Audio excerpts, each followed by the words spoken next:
What is ARFID? What are the treatments available? And what are the pathways to accessing professional help? Those are just some of the questions that I intend to try and answer today as we observe and celebrate Eating Disorder Awareness Week 2024 on this live stream. So if we're meeting for the first time, my name's Matt Balfour. I am a wellbeing content creator and proud founder of a company called Let's Go Wellbeing. We help organizations to create more engaged, healthier workforces with a reduced cost of absence. Primarily, that's done through the delivery of things like mental health first aid, alongside various well-being and inclusion workshops, neurodiversity, menopause, race awareness, men's mental health, and resilience notwithstanding. But today, we're talking about eating disorders. And yeah, before we get into things, if you are watching this one live, because we're actually going out live now across YouTube and LinkedIn and direct here on StreamYard. If you are watching live and you're in the comment section, get busy, don't be shy. Tell us where you're joining us from, where in the world or the country you're joining us from. And also if there's anything specific that you want to get out of the stream today. So also expectation wise, I think we're going to be going for around maybe 30 to 45 minutes a day, nothing longer than that. And yeah, I guess just to, give you guys a bit of context, the reason that we're talking about eating disorders is because it's Eating Disorder Awareness Week. Okay. So Eating Disorder Awareness Week is all about raising the impact and awareness of the supports available for eating disorders. It takes place on the last week of February and first week of March every single year. And it aims to fight the myths and misunderstandings that surround eating disorders. And that's because across 2021 and 2022, at least in the UK, there were 42,000 admissions where the primary reason for admission, 42,000 cases where the primary reason for admission or secondary diagnosis was linked to an eating disorder. That includes anorexia, bulimia nervosa, binge eating disorder, and this year's focus, avoidant restrictive food intake disorder, commonly referred to by its nickname, ARFID. So that's what we're going to be talking about today. I also just wanted to point out this book. So it's called Cognitive Behavioral Therapy for Avoidant Restrictive Food Intake Disorder. It's co-authored by Dr. Jennifer Thomas and Cameron Eddy. They are the co-directors of the Clinical and Research Program, Eating Disorders Clinical and Research Program at Massachusetts General Hospital. And it's actually one of the first books that was basically on offer to offer specialized treatment specifically for ARFID. So I've leveraged a lot of the knowledge that I'm going to be imparting to yourselves today from this book. And yeah, it's suitable for patients across all age groups.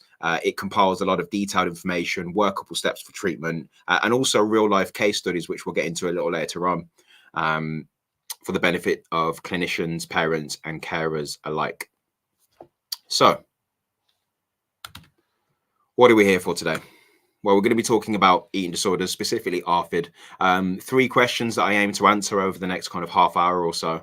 That is, what is ARFID? And also, what are the treatments available? And also, what are the pathways to getting professional help? Okay.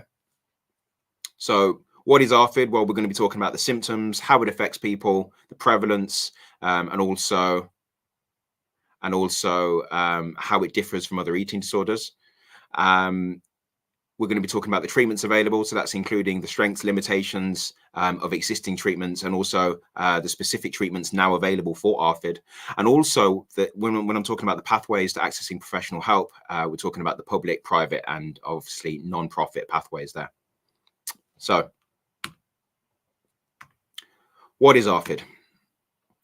Well, ARFID is a mental health condition where people don't eat enough food. And Hannah, thanks for letting me know. To be honest, this is going to be available on a replay as well. So if you do have to, if you've got a hard stop at 1, then that's fine, because they'll be available on the replay. But again, I don't anticipate it going for much longer than half hour or so.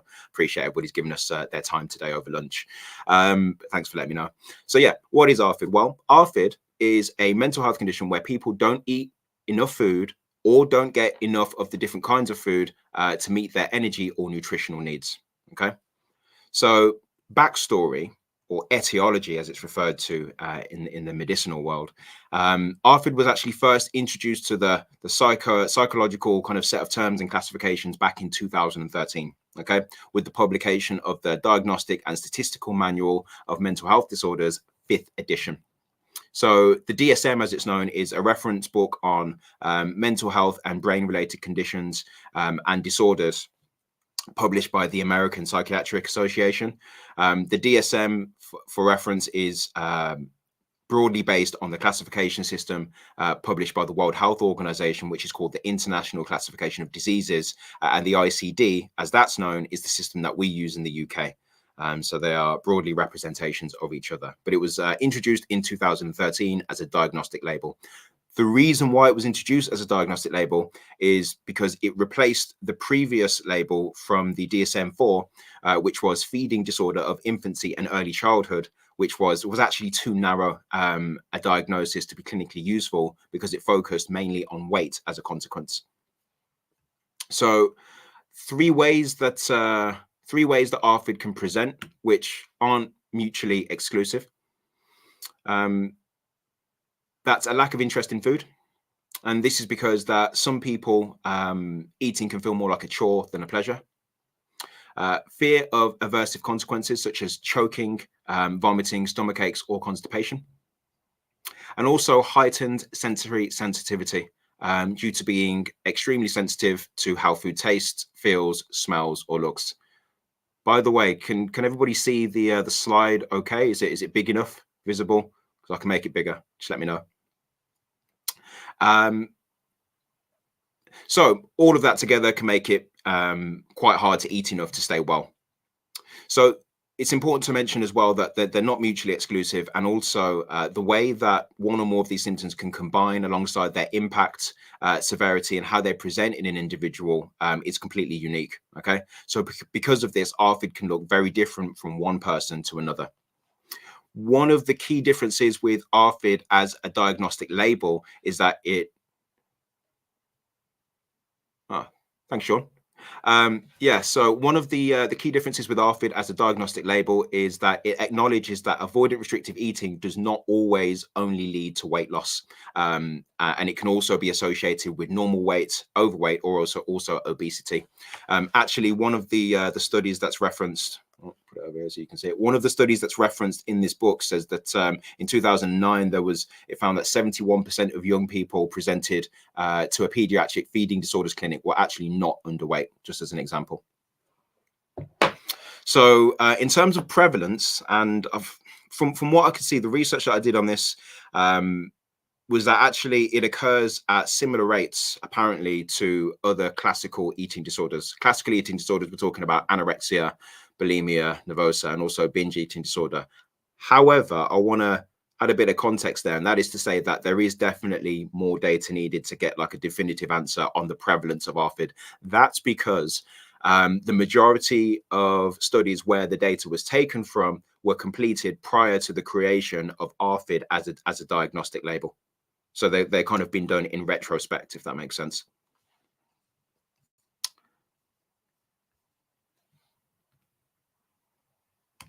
So what is the difference? I've mentioned classical eating disorders, and again, we're talking about, anorexia and or binge eating disorder or bulimia nervosa.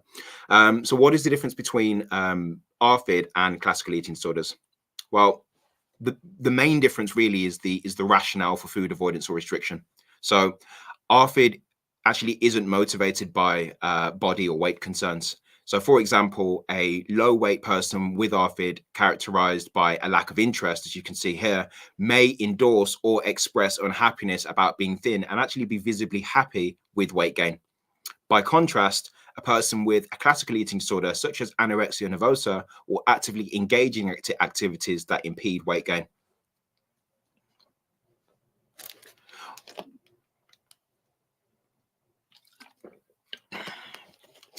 Also, this is another distinction, the foods that they are likely to eat are also different. So, for example, a person with ARFID likely to eat high carb, high fat, processed and calorie dense foods, while at the same time actively avoid the foods that a person with anorexia would be actively seeking out, such as fruit or veg. Person with anorexia, or people with anorexia as well, just in terms of the kind of the psychopathology, have also been shown to have a greater capacity for delayed gratification over immediate reward. That is to say that they would prioritize the thin body later versus the high calorie foods now or upfront. So in terms of what causes ARFID, there are actually several different, well, there's quite a few. There's not like one particular thing that causes it. There's several different things there that we can kind of lean into. Genetics is one of them, okay, in terms of what causes ARFID. And that's based on the anecdotes of patients that have expressed that they've had direct or immediate family members with avoidant restrictive traits. There's also a hypothesis that certain biological traits such as anxiety, sensory sensitivity, and also low appetite play a role. Another one is family meal environment, and this is because it relates to the development of healthy or unhealthy eating behaviors. And also because parents provide the first models for eating. So that's everything from setting the atmosphere, be it, warm and relaxed versus, tense and cold, alongside expectations in terms of volume, variety, and also the pace that you're expected to eat the food. So population studies suggest that parent pressure can also lead to low weight children, while actually parental restrictions on children eating are actually more associated with weight gain. You've also got kids menus as well. So when you get, child targeted menus or food products such as pre-packed lunches or squeezable yogurts and purees that encourage homogenized food choices may also contribute to restrictive eating patterns. You've also got food allergies.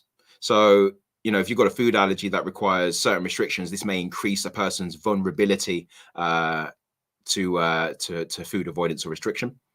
And you've also got autistic spectrum disorder, which, depending on the severity, the reason is because this is associated with cognitive inflexibility and increased sensory sensitivity, which can contribute to setting the stage for selective eating. So, yeah, what causes ARFID? There's a few things there. We've got genetics, biological traits, family meal environment, kids menus, food allergies, and also autistic spectrum disorder. So what treatments are available? Well, as mentioned, ARFID is a relatively new diagnostic label.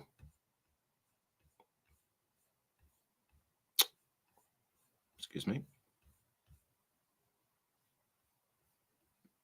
There we go, get the screens right.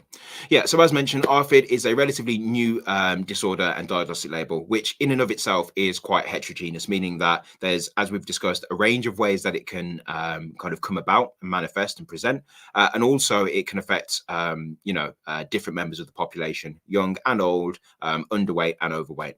So to create something more specified and specialized, we needed to be aware first of the strengths and weaknesses of what was already available for similar conditions.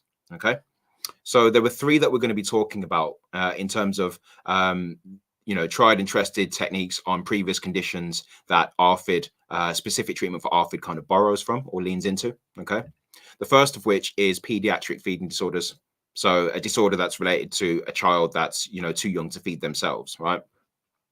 And actually, behavioral therapy is the only treatment for pediatric feeding disorders with well-documented empirical support. So they include a combination of the following techniques. The first one is extinction-based procedures, which sounds harsh, but actually, from a clinical perspective, what it means is you are persisting with reasonable feeding demand while ignoring problematic behavior. That's what that means. You've also got differential reinforcement. So this is reinforcement of positive feeding behaviors, such as verbal praise or reward for bite acceptance, while ignoring undesirable behaviors, such as gagging or spitting out food. You've also got environmental enrichment. So this is providing non-contingent access to preferred items such as a book, toys, or television during the meals, regardless of the patient's behavior. You've also got antecedent manipulation. So this is reducing feeding demand to make bite acceptance more likely, providing purees rather than solid foods, solid forms of the same food, or providing very small bites of new food. Last but not least, you've got systematic desensitization. And this is where the patient is gently shaped towards consuming more food or more variety of food through modeling and play. So look, touch, smell, taste, and therefore ascending the hierarchy, depicting the steps towards eating. Okay, so what would be the limitations with, I guess, taking cues from pediatric feeding disorders in terms of something more specific for ARFID? Well, interventions designed for young children include techniques that may not developmentally be appropriate for older children, adolescents, or adults. That's the first thing. So as you can imagine, rewards that you might offer as positive reinforcement to a young child with feeding disorders, such as stickers or additional playtime, probably wouldn't be attractive or appropriate to an adolescent or an adult. Also, the treatments for pediatric feeding disorders are purely behavioral and do not address the cognitive distortions that may maintain avoidant or restrictive eating in more mature patients. Okay, so the other type of treatment that ARFID or treatments for ARFID kind of takes cues from is about classical eating disorders. So again, with classical eating disorders, we're talking about anorexia nervosa, bulimia nervosa, binge eating disorder, and also other specified feeding and eating disorder, ARFID as an acronym there.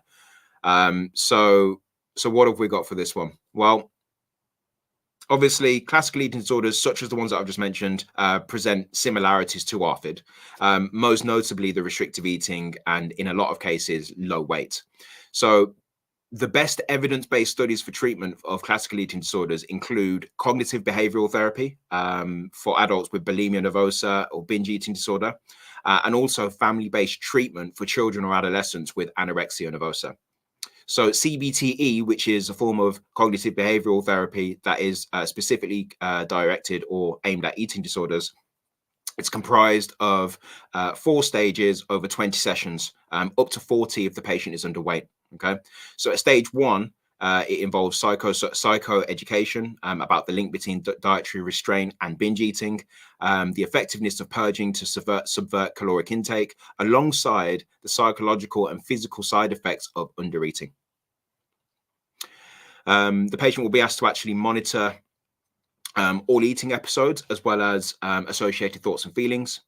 And based on this self-monitoring, the therapist will facilitate the creation of an individualized formula that helps to identify the maintaining mechanisms of the eating disorder, including any opportunities for intervention.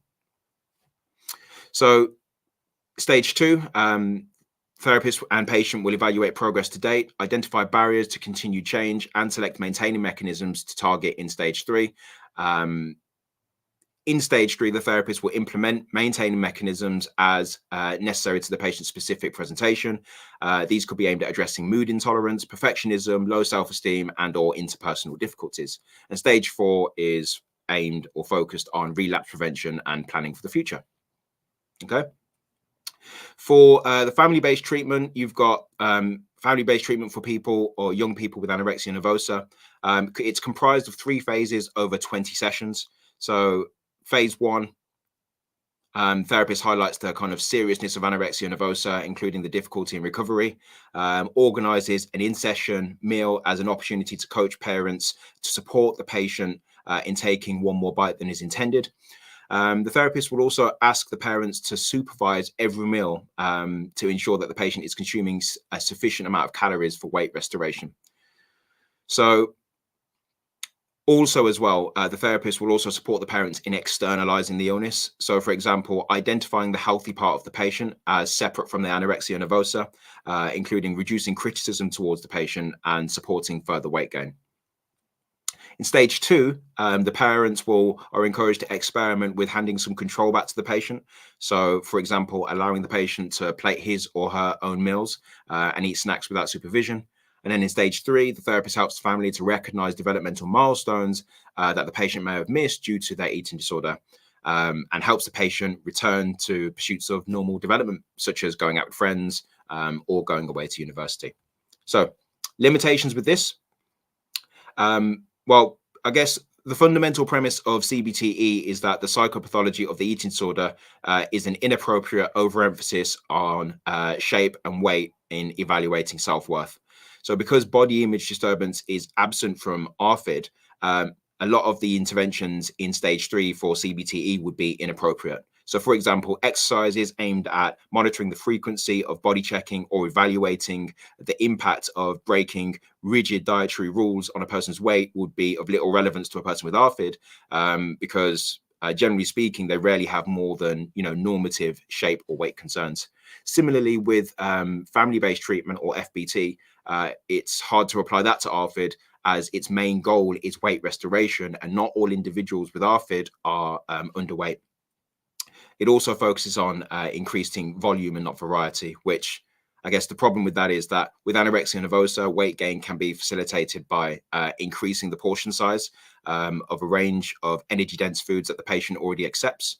By contrast, weight gain can be achieved through, for a person with ARFID, that is, weight gain can be achieved through increasing the volume of preferred high-calorie foods, but there still remains the need to introduce foods that are completely new to achieve an adequate variety and address any nutritional deficiencies. And then just lastly, in terms of treatments that were already available that treatment for ARFID takes cues from, we're talking about anxiety disorders, which are characterized by excessive fear or apprehension about a future threat. In ARFID, avoidance or restrictive eating often has commonalities with PTSD, phobias, or panic disorder, so which are all forms of anxiety disorder. So those with fear of adverse consequences, for example, predict that eating will cause a traumatic event.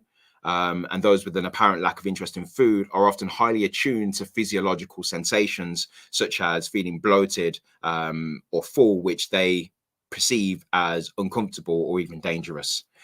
And of course, a normal reaction to anxiety or an anxiety-provoking stimulus is avoidance, which provides release from fear in the short term, but actually increases anxiety in the long term, because avoidance works as a maintaining mechanism that reinforces the behavior. It also doesn't allow people to face their fears or learn new coping strategies. And this is why there's strong support for CBT in the treatment of anxiety disorders, in which the primary intervention is exposure to in which the primary intervention is exposure to the feared stimuli to promote corrective learning. So just lastly on this one, the limitations with the treatment for anxiety disorders. I guess the main one is that the hallmark feature of ARFID is the avoidance of specific foods and the restriction of overall amount, but it's unclear whether the avoidance is always driven by anxiety. So in some cases, patients with ARFID can cite disgust, unfamiliarity, or lack of appetite as reasons for avoidant restrictive eating patterns, and therefore anxiety techniques are only likely to apply to a subset of cases. So all that being said, it pretty much highlighted the need for a new approach, okay, due to the limitations that we've just discussed. And what we came up with, or I mean, I've read the book on it. What the professionals came up with was CBT-AR, so cognitive behavioral therapy for ARFID, which is distinguished by its focus on ARFID specifically, combining selecting interventions from previous treatments as well as new interventions. So what does it take from the previous things that we've mentioned? So CBT-AR specifically takes from things like pediatric feeding disorders. It takes differential reinforcement, antecedent manipulation, and systematic desensitization. From CBT for eating disorders, it takes the psychoeducation about the effects of restrictive eating and being underweight, the self-monitoring of food intake, including associated thoughts and feelings, the creation of an individualized formula to identify maintaining mechanisms, regular eating and lengthened treatment for those that are underweight, alongside relapse prevention and planning. Both CBTE and CBT-AR are delivered across distinct phases and designed to treat a heterogeneous population. With family-based treatment, CBT-AR draws parental management of feeding and supervision of meals and snacks, And then with anxiety disorders, it's a lot around the psychoeducation about the flight or flight response and the ineffectiveness of avoidance in reducing long-term anxiety.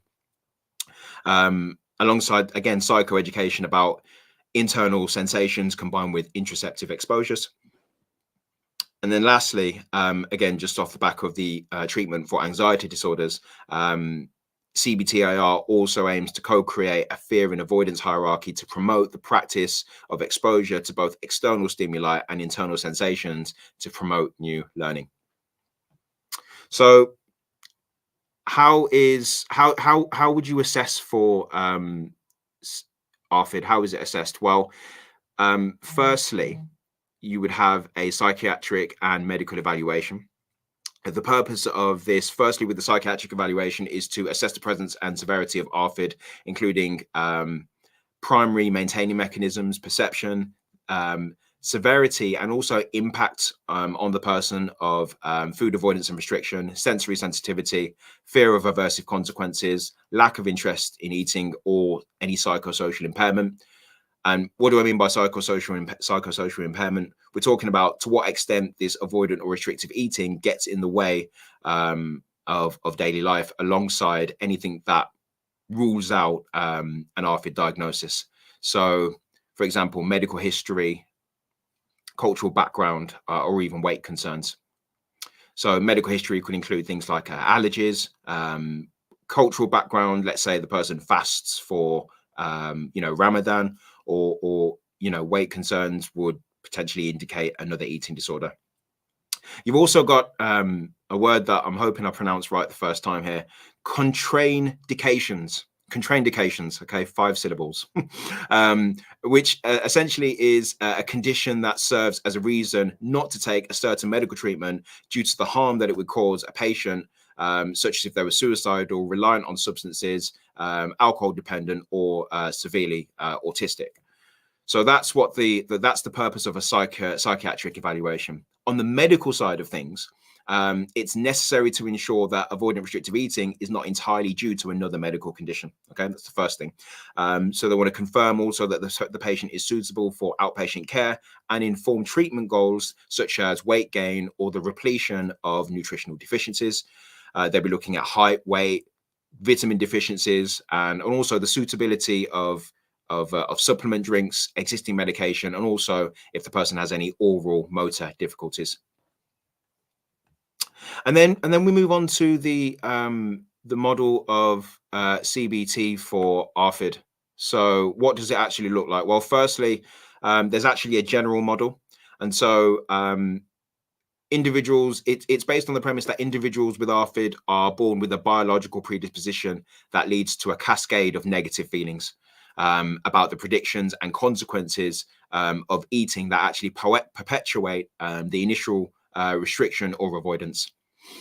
Some individuals with these underlying biological risk factors will develop adaptive eating behaviors. This could be due to, personality, such as being more open to new experiences or low emotional reactivity.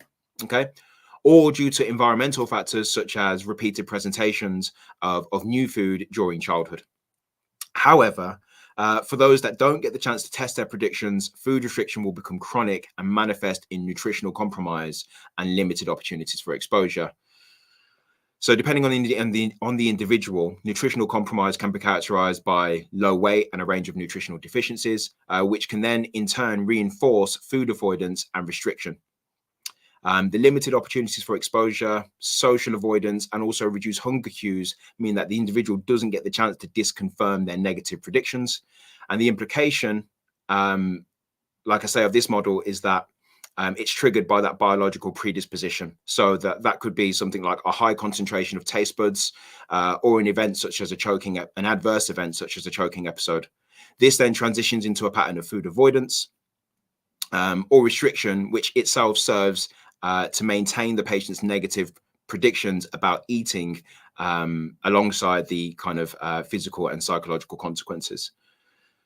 So yeah, they basically create a kind of reciprocal feedback loop is what we're saying here. And so the idea behind CBT-AR, cognitive behavioral therapy for ARFID, is that by directly targeting food avoidance or restriction, the cycle can be interrupted and the associated negative feelings, predictions, and consequences can be reduced or eliminated.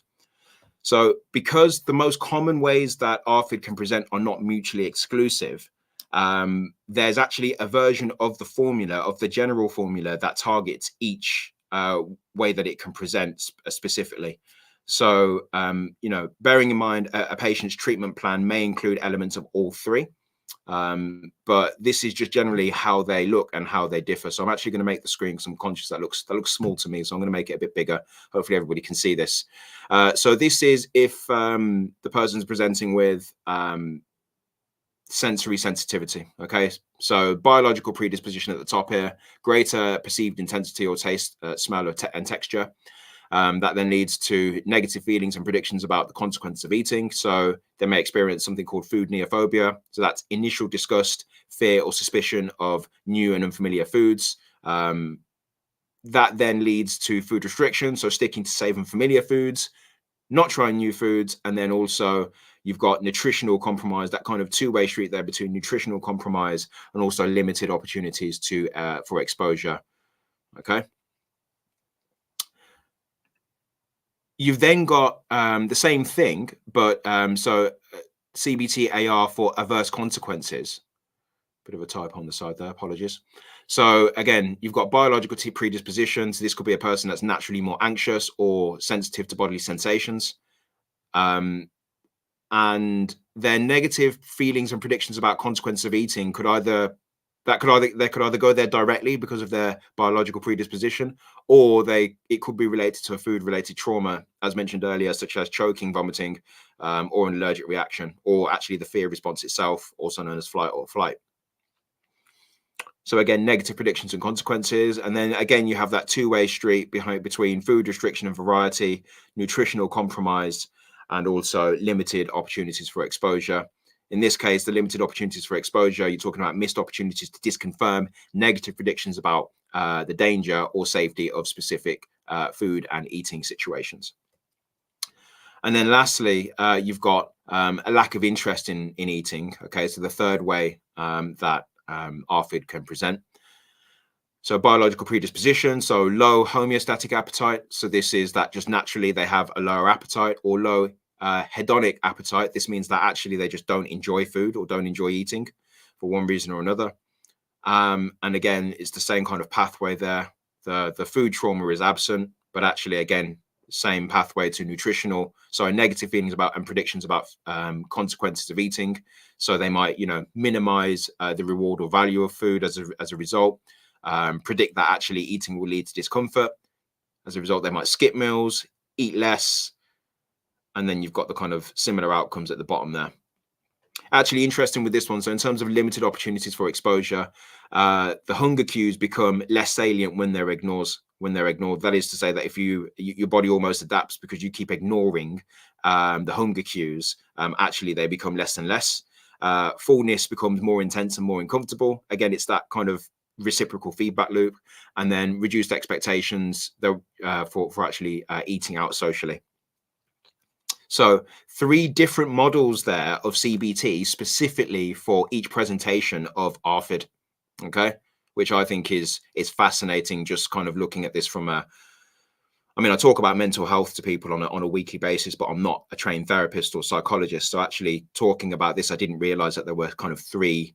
I didn't realize that CBT was as nuanced as this. And it's good. It's reassuring to know that there's something specifically for people, specific people, specific problems, specific help, right? So actually now what I wanted to do was read through a case example. So hopefully I can find this quickly. Case examples. Yes, case examples. So a case example of CBT-AR in action. But just to summarize really, and I guess the benefit of having, 3 different models there, as we've just been looking at, is that, in summary, it challenges avoidant restrictive eating head on in order to interrupt and correct the maintaining mechanisms that we saw there. Okay.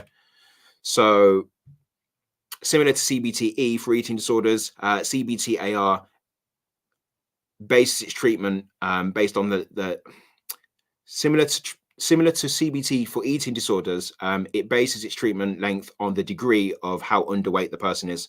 So the basic course of CBT-AR is 20 sessions split across 4 stages, as we mentioned earlier.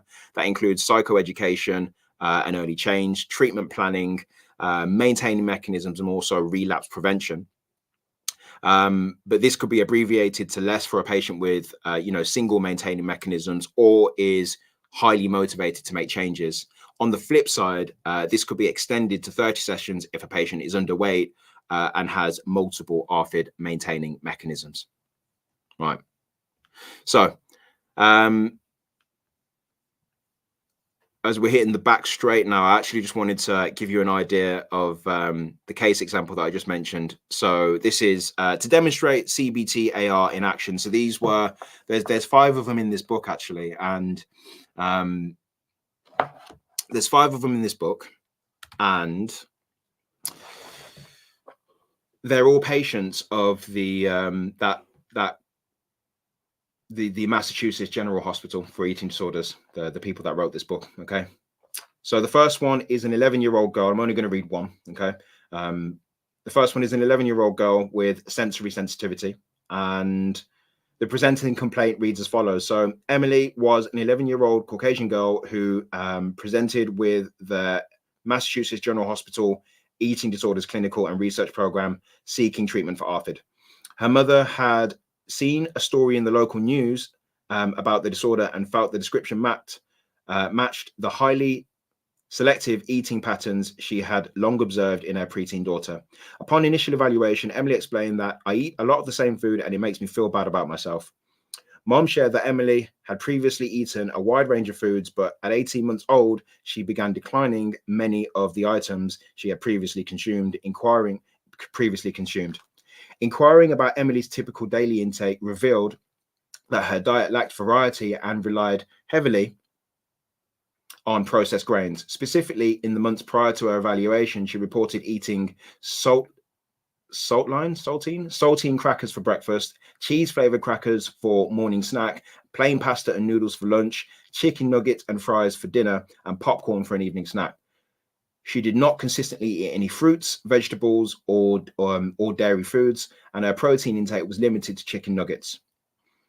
Emily described some psychosocial impairment as a consequence of her ARFID symptoms, including avoiding sleepovers, parties, and other social activities where her preferred foods were unlikely to be available, and being teased by family members about her selective eating, which would lead her to retire to her room in tears. Her parents also described that they were extremely limited in their ability to eat at restaurants or go on family vacations, where the availability of Emily's preferred foods would be uncertain, resulting in anxiety for Emily and conflict among family members. Prior to initiating treatment, the therapist referred Emily for a medical evaluation with an adolescent medicine physician. At 5 foot 2 inches tall, Emily weighed 91.4 pounds with a BMI of 16.7. She had not yet begun menstruating, but her blood work revealed a previously undiagnosed iron deficiency, even though Emily took a multivitamin daily to compensate for her limited diet. In addition, the physician expressed concern that Emily's calcium intake was sufficient, though her blood levels were in the normal range. When Emily shared with the physician that eating dairy foods typically caused her gas or bloating, the physician evaluated her and ultimately provided a diagnosis of lactose intolerance. The physician then recommended that in order to increase the calcium intake, Emily consider drinking lactose-free milk or taking a lactase enzyme supplement prior to eating dairy products. At this visit, Emily also complained of constipation, which the physician attributed to Emily's low intake of dietary fiber. Okay, so apart from her ARFID, Emily was bright, high-functioning young girl who earned straight A's in school, had many close friends, and enjoyed many forms of dance.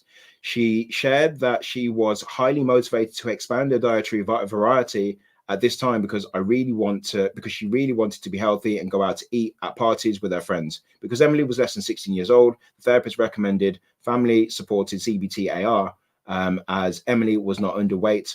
The therapist planned for approximately 20 sessions of treatment. Stage 3 would focus exclusively on the sensory sensitivity model, with the primary treatment goal of introducing novel foods and expanding dietary variety. So it goes on to kind of document and go into detail about how they did all of the stages that I mentioned, because it's done across sort of 20 sessions and 4 stages. But in terms of the actual outcome, because that would take me a while to read, and I'm sure you've all got things to do today. Outcome and conclusion.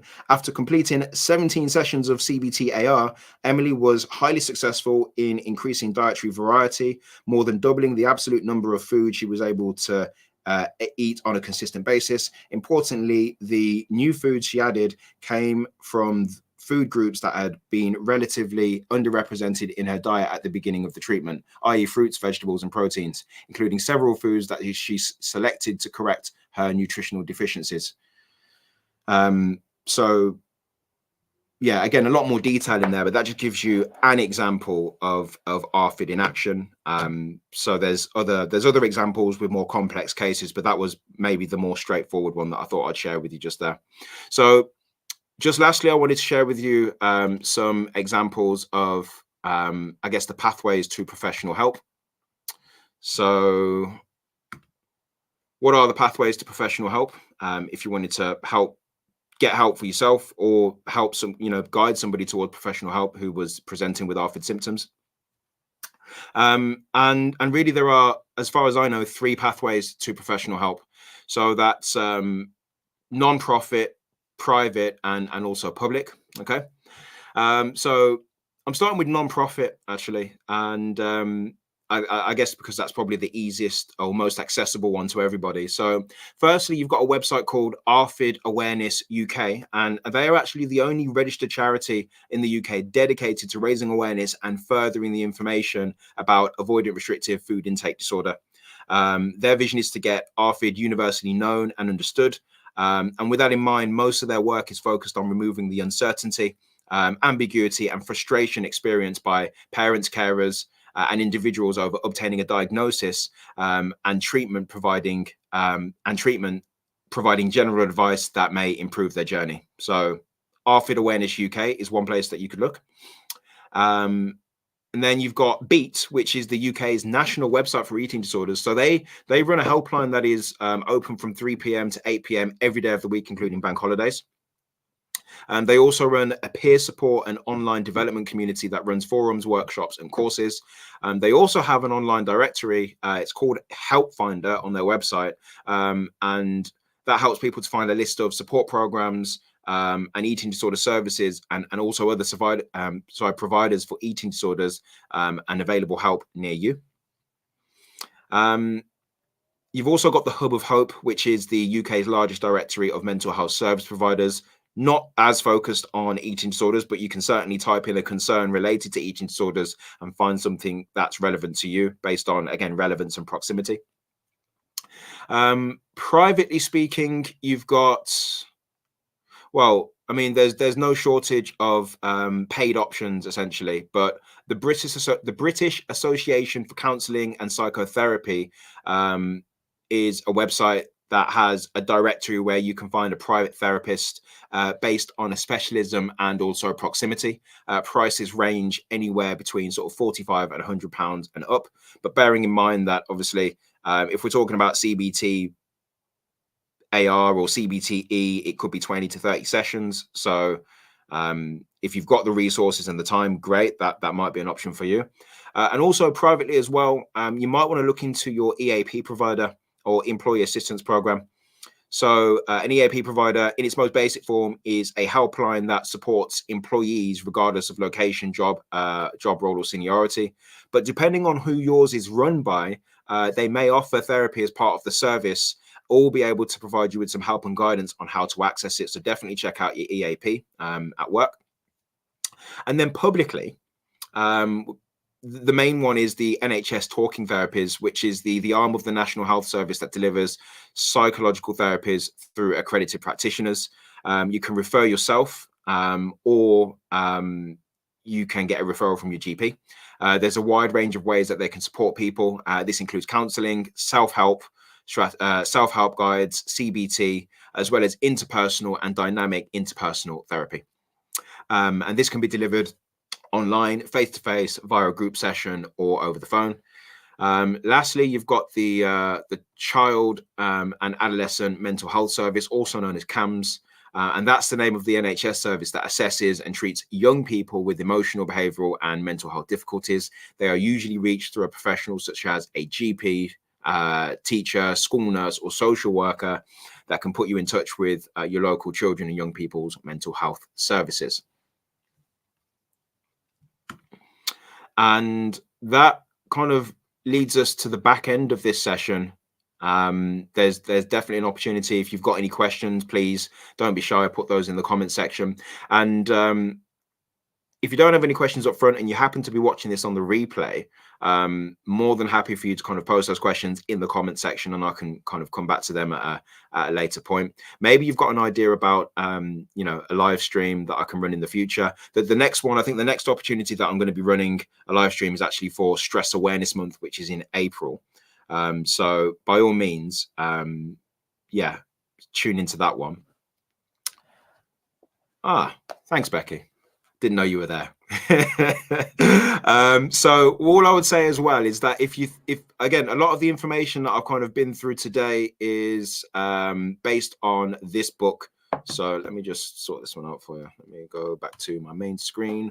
Okay, so a lot of the information that I've imparted today is based on this book. Okay, so if it's of interest and you want to look into it in a bit more detail, definitely check this book out. There's a link in the description just there. Sorry, a link in the description on if you're watching it on YouTube, but also if you're actually watching it on StreamYard on the webinar. And you know, honestly, if you kind of got value from this stream, if it was informative, educational, insightful, consider subscribing to our YouTube channel, because we are dedicated to creating content that makes the conversation about mental health, well-being and inclusion more accessible. So if you're a HR business partner, if you're a well-being and inclusion manager, if you're responsible for people in any way, shape or form, and want more information with which you can leverage to make more informed decisions about how you roll out initiatives that are going to engage your workforce, that is what the Let's Go Wellbeing YouTube channel is all about. And with that being said, I think we're all done. So there will be a recording of this made available. But thanks for those of you that joined in today. Thanks for sitting with me live as we went through this one. And yeah, I guess I'll see you on the next one. Take care.